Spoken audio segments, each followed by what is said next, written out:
Hi everyone, welcome back to Manu teachers channel. So ఇవాల్టి వీడియోలో physical science, pedagogy of physical సైన్స్కి సంబంధించి 8th unit అనేది కంటిన్యూ చేస్తున్నాము. Already 6th and 7th unit upload చేశాము. చూడలేదంటే కనుక ఒకసారి ఛానల్ని విజిట్ చేసి చూడండి. ఛానల్లో మనకి ఈచ్ అండ్ ఎవ్రీ యూనిట్కి సపరేట్ ప్లేలిస్ట్ అనేది ఉంటుంది. సో ఇప్పుడు 8th యూనిట్ అనేది నడుస్తుంది కాబట్టి ఈ వీడియో ఎండింగ్లో మీకు 8th యూనిట్ యొక్క ప్లేలిస్ట్ కూడా కనిపిస్తుంది స్క్రీన్ మీద. అక్కడ నుంచి 8th యూనిట్ చూసేయచ్చు. సో ప్రస్తుతం మనం 8.7లో ఉన్నాము, which is laboratory as a learning resource. So video start చేసే ముందు కొత్తగా ఛానల్ని విజిట్ చేస్తున్న వాళ్ళు సబ్స్క్రైబ్ చేసేసుకోండి. మన ఛానల్లో every Tuesday and Friday regular videos అనేవి అప్లోడ్ చేస్తూ ఉంటాము. సో కంటిన్యూస్ అప్లోడ్స్ అనేవి ఉంటాయి. సో సబ్స్క్రైబ్ చేసేసుకొని పక్కనే ఉన్న బెల్ ఐకాన్ని ప్రెస్ చేయండి. So coming to the class.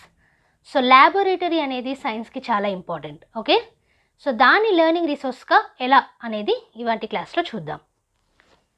Laboratory work can be used as a powerful learning resource of science. సైన్స్లో ఇది ఒక పవర్ఫుల్ టూల్ లాగా యూజ్ చేయొచ్చు. ఏంటది? Laboratory, labs. Okay, laboratory work is based on the principle of learning by doing and it is an integral part of science education. So labs అనేటివి ఎప్పుడు కూడా learning by doing, చేయడం ద్వారా నేర్చుకోవడం. అవునా? అది ఒక ఇంటిగ్రల్ పార్ట్ ఆఫ్ ద సైన్సే కదా, చేయడం ద్వారా నేర్చుకోవడం అనేది. It helps in better understanding of various concepts of science and construction of knowledge. So చేస్తూ నేర్చుకోవడం ద్వారా ఏంటి, సైన్స్ మీద పట్టు అనేది వస్తుంది, నాలెడ్జ్ కూడా కరెక్ట్గా మనం నేర్చుకోగలుగుతాం. The first-hand experience obtained through experimental work imprints a permanent impression on the mind of the learners. So ఎప్పుడు కానివ్వండి ఎక్స్పెరిమెంట్స్ చేయడం ద్వారా, యాక్టివిటీస్ చేయడం ద్వారా నేర్చుకున్నప్పుడు మన మైండ్లో అది ఉండిపోతుంది. సో లెర్నర్స్కి కూడా చాలా ఇంపాక్ట్ అనేది ఇస్తుందన్నమాట. It provides opportunities to the teacher to inculcate various process skills of science, observation and classification, analysis of data, recording, inferring, generalizing and communicating. So labs ద్వారా సైన్స్ యొక్క ప్రాసెస్ స్కిల్స్ కూడా మనము develop చేసుకోవచ్చు. టీచర్కి help అవుతుంది ఇలా పిల్లల్లో inculcate చేయడానికి. ఏంటవి ప్రాసెస్ స్కిల్స్? అబ్జర్వ్ చేయడము, క్లాసిఫై చేయడము, అనాలిసిస్ చేయడము, రికార్డ్ చేయడము, ఇన్ఫరింగ్ చేయడము, జనరలైజ్ చేయడము, కమ్యూనికేటింగ్ చేయడం. Okay, process skills so acquired help in developing interest, values and spirit of inquiry that constitute scientific attitude. So ఈ ప్రాసెస్ స్కిల్స్ ద్వారా ఇంకా సైంటిఫిక్ యాటిట్యూడ్ కూడా డెవలప్ అవుతుంది. Students learn while handling, manipulating and innovating different types of equipment. So ఎక్విప్మెంట్ని handle చేయడం ద్వారా, innovate చేయడం ద్వారా, మ్యానిపులేట్ చేయడం ద్వారా ఇంకెక్కువగా నేర్చుకుంటారు పిల్లలు. It provides an environment to learners for exhibiting their qualities such as resourcefulness, intuitiveness, orderliness, cooperation and team spirit. ఇవే కాకుండా ల్యాబొరేటరీ అనేది పర్టికులర్ ఎన్విరాన్మెంట్ అనేది క్రియేట్ చేస్తుంది పిల్లలకి. సో క్వాలిటీ అయిన ఎడ్యుకేషన్ వస్తుంది, రిసోర్స్ ఉంటుంది, ఇంట్యూటివ్నెస్ ఉంటుంది, ఆర్డర్గా నేర్చుకుంటారు, కోఆపరేషన్ ఉంటుంది, టీమ్ స్పిరిట్ కూడా ఉంటుంది. అలాగే students enjoy working together with their peers with some freedom of action, having a feel of the excitement of the unknown and achieving a sense of discovery. So labs ద్వారా, experiments ద్వారా, activities ద్వారా పిల్లలు enjoy చేస్తారు వాళ్ళు చేసే పనిని. అలాగే 10 మందితో కలిసి చేయడము, వాళ్ళకంటూ ఒక ఫ్రీడమ్ అనేది ఉండడము, థాట్స్ ఎక్స్ప్రెస్ చేయడానికి ఒక ఎక్సైట్మెంట్ ఉండడము, కొత్తది డిస్కవరీ చేయడము, ఇలా. Of course learners cannot rediscover all of science. However, encouraging them to observe, investigate and think critically on a laboratory activity can facilitate them to construct some abstract concepts and principles of science, to awaken curiosity about the world around them and to gain a feel and appreciation of science. So ప్రతి దాన్ని rediscover చేయలేము, కానీ పిల్లల్ని encourage చేయడం ద్వారా, ల్యాబ్లో ఉన్న activities మీద ఎంకరేజ్ చేయడం ద్వారా వాళ్ళు అబ్జర్వ్ చేస్తారు, ఇన్వెస్టిగేట్ చేస్తారు, కొన్ని అబ్స్ట్రాక్ట్ కాన్సెప్ట్స్ని కన్స్ట్రక్ట్ చేసుకుంటారు, సైన్స్లో ప్రిన్సిపల్స్ అర్థం చేసుకుంటారు, క్యూరియాసిటీ పెరుగుతుంది. సో ఇలా అన్నమాట, సైన్స్ని అప్రిషియేట్ చేయడం కూడా మొదలు పెడతారు. Thus laboratory work facilitates development of cognitive abilities, that is principles and laws discussed in the classroom may precede or follow the laboratory work or it may be carried out during discussion. So laboratory work ద్వారా cognitive abilities అనేటివి పెరుగుతాయి. అది discussions చేయడం వల్ల కానివ్వండి, లేదా practical థియరిటికల్గా discussions కానివ్వండి, ఇలా.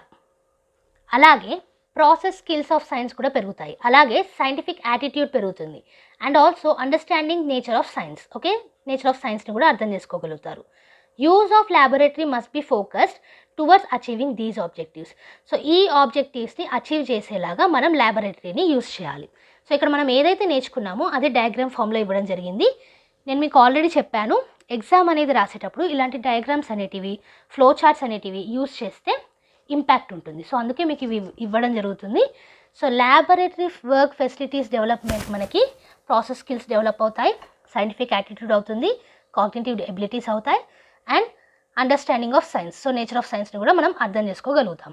Okay, so these are the objectives of laboratory work. Next చూసుకుంటే, the kind of experience that is provided by the laboratory cannot be replaced by any other exercise. So labs ద్వారా మనకు వచ్చే experience అనేది వేరే దేని ద్వారా రాదు. Well plan laboratory experiences have great potential to attract hour young generation into science courses. So ఈ laboratory experiments ద్వారా కూడా సైన్స్ మీద పిల్లలకి ఇంట్రెస్ట్ కలిగేలాగా చేయొచ్చు. Okay, performing experiments in prescribed fashion and just involving students in hands on activities do not result in developing of inquiry skills in science. So only experiments చేయడము లేదా hands on activities ఇవ్వడము, వీటి ద్వారా మాత్రమే enquiry skills అనేవి పెరుగుతాయని కాదు. Development of inquiry skills cannot be taken for granted as a by product of the process skills of science. So process skills develop అయిపోతాయి, ఇంక్వైరీ స్కిల్స్ డెవలప్ అయిపోతాయి, ఇలా గ్రాంటెడ్గా తీసుకోవద్దు అనమాట.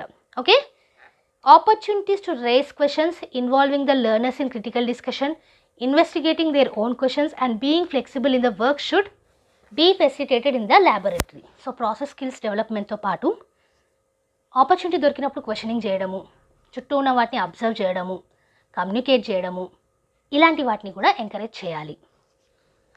Enquiry can be broadly planned considering limited availability of time and crowded classrooms. So ఇంక్వైరీని కూడా మనకి ఇచ్చిన టైంలో క్రౌడెడ్ క్లాస్ రూమ్స్లో కరెక్ట్గా ప్లాన్ చేయాల్సి ఉంటుంది. It is to be kept in mind that emphasis should be given to the first 5 letters of laboratory rather than last 7 letters. So ల్యాబొరేటరీలో first 5 లెటర్స్కి మన ఇంపార్టెన్స్ అనేది ఇవ్వాలి, లాస్ట్ 7 లెటర్స్కి కాదు అనేసి ఒక సేయింగ్ లాగా ఉంది మనకి ఇది. నెక్స్ట్ చూసుకున్నట్టయితే approaches of laboratory work. So ఇక్కడ మనకి డిడక్టివ్ అప్రోచ్ ఉంటుంది, ఇండక్టివ్ అప్రోచ్ ఉంటుంది, అండ్ ప్రాబ్లమ్ సాల్వింగ్ అప్రోచ్ అనేది ఉంటుంది. అవి ఏంటో చూద్దాము. It is perhaps the most common approach and used for the verification of concepts, law and principles of science. So ఎప్పుడైతే లాస్, ప్రిన్సిపల్స్ ఆఫ్ సైన్స్ని అలాగే కాన్సెప్ట్స్ని వెరిఫై చేయాలనుకుంటామో అప్పుడు యూజ్ చేసే అప్రోచ్ ఏంటి? Deductive approach. The theoretical aspect of the concept is first discussed and it is followed by first hand experience. So ఈ deductive అప్రోచ్లో ఫస్ట్ మనము థియరీ అనేది డిస్కస్ చేస్తాము, ఆ తర్వాత ఫస్ట్ హ్యాండ్ ఎక్స్పీరియన్స్ అనేది వస్తుంది.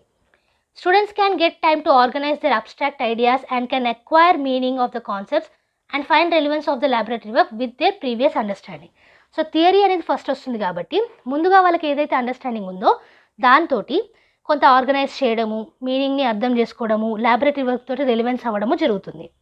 So this is about deductive approach. Next inductive approach చూద్దాం. Students are provided opportunity to develop concepts, principles and laws through first hand experience before the ideas are discussed in the class. So quite opposite. Deductive అప్రోచ్లో first theory, తర్వాత hands on experience. Inductive అప్రోచ్లో first hands on experience, తర్వాత theory. Okay, students search for patterns, relationship between different quantities and applications of the concepts while engaged in the laboratory work. So ఇక్కడ రెలివెన్స్ అనేది చూస్తారు, ఏదైనా patterns ఉన్నాయా, relationships ఉన్నాయా different concepts మధ్యలో అనేసి. Their ideas are reinforced during discussion after the laboratory work. So ideas అనేటివి reinforce ఎప్పుడు అవుతాయి? ల్యాబొరేటరీ వర్క్ అయిపోయిన తర్వాత అయ్యే డిస్కషన్స్లో. This work is immediately followed by discussion for strengthening of their understanding. Inductive అప్రోచ్లో కంపల్సరీగా తర్వాత డిస్కషన్ అనేది పెట్టాలి, సో దట్ కాన్సెప్ట్స్ అనేటివి స్ట్రాంగ్ అవుతాయి. లాస్ట్ టాపిక్ ఏంటంటే problem solving approach. Learners can be provided opportunities to do open ended activities and experiments of explanatory nature where they have freedom to explore their ideas. So ఏమంటున్నారు ఇక్కడ? Opportunity అనేది ఇస్తారు open ended యాక్టివిటీస్ను experiments చేయడానికి, so that వాళ్ళు వాళ్ళ ఐడియాస్ని explore చేయడం. ఓకే, పిల్లలు. ఇంకా చూసుకుంటే by the time students reach higher secondary stage they acquire basic technical and inquiry skills. So higher secondary స్టేజ్కి రీచ్ అయ్యేసరికి ఈ ప్రాబ్లమ్ సాల్వింగ్ అప్రోచ్ ద్వారా ఒక బేసిక్ టెక్నికల్ను ఎంక్వైరీ స్కిల్స్ అనేవి నేర్చుకుంటారు. They should be encouraged to identify their own problem, develop hypothesis, design investigation and experiment to solve the problem, collect and organise the data and report their findings. So సింపుల్గా చెప్పాలంటే ఇవన్నీ కూడా steps of the problem solving. So వాళ్ళంతటా వాళ్ళే ప్రాబ్లమ్ని identify చేసి, hypothesis తీసుకొని, investigate చేసి, ఎక్స్పెరిమెంట్ చేసి, వచ్చిన డేటాని కలెక్ట్ చేసి, ఆర్గనైజ్ చేసి రిపోర్ట్ ఇవ్వడం అనమాట. Okay, it gives them opportunity to become independent learners, organise their own learning and develop self confidence. Self confidence develop అవుతుంది, ఇండిపెండెంట్ లెర్నర్స్ అవుతారు, వాళ్ళ లెర్నింగ్ని వాళ్ళే ఆర్గనైజ్ చేసుకుంటారు through problem solving approach. Okay, so these are the approaches of laboratory work. First ఏంటి, deductive approach. అంటే theory first వస్తుంది, hands on experience తర్వాత వస్తుంది. ఇండక్టివ్ అప్రోచ్లో ఫస్ట్ హ్యాండ్స్ ఆన్ ఎక్స్పీరియన్స్ తర్వాత థియరీ. ప్రాబ్లమ్ సాల్వింగ్లో వాళ్ళ సొంత ప్రాబ్లం వాళ్ళే ఐడెంటిఫై చేసి, హైపోథెసిస్ తీసుకొచ్చి, ఇన్వెస్టిగేట్ చేసి, ఎక్స్పెరిమెంట్ చేసి, డేటాను కలెక్ట్ చేసి రిపోర్ట్ చేస్తారు. ఓకే, సో ఇది ఇవాల్టి వీడియో. ఇవాల్టి వీడియోలో 8.7 అనేది డిస్కస్ చేశాము, which is laboratory as a learning resource. So దీంట్లో భాగంగానే ల్యాబొరేటరీ యొక్క ఆబ్జెక్టివ్స్ ఏంటో చూసాము, అండ్ ఆల్సో ల్యాబొరేటరీ యొక్క అప్రోచెస్ కూడా చూసాం. అండ్ యాజ్ యూ నో, మొత్తం నోట్స్ కూడా కింద డిస్క్రిప్షన్ బాక్స్లో పీడిఎఫ్ రూపంలో ఉంటుంది, లింక్ అనేది ప్రొవైడ్ చేస్తాము, అక్కడ నుంచి ఫ్రీగా డౌన్లోడ్ చేసుకోవచ్చు. సో ఈ నోట్స్ మీకు హెల్ప్ఫుల్ అనిపించినా, వీడియో అర్థమైందని అనిపించినా లైక్ చేయకుండా మాత్రం వెళ్ళకండి. మీ లైక్స్ కానివ్వండి, సబ్స్క్రిప్షన్స్ కానివ్వండి, చాలా ఎంకరేజింగ్గా ఉంటుంది మాకు మంచి మంచి వీడియోస్ అనేవి తీసుకురావడానికి. మన ఛానల్లో every Tuesday and Friday regular videos అనేవి అప్లోడ్ చేస్తాము. బోనస్ వీడియోస్ ఎప్పుడైనా రావచ్చు. సో ఏ వీడియో కూడా మిస్ కాకుండా చూడాలంటే మీరు చేయాల్సిందల్లా సబ్స్క్రైబ్ చేసేసుకొని పక్కనే ఉన్న బెల్ ఐకాన్ని ప్రెస్ చేయడం. అండ్ నెక్స్ట్ వీడియోతోటి మళ్ళీ కలుద్దాం. అంతవరకు eat, sleep, learn and repeat. And thank you for watching. Bye bye.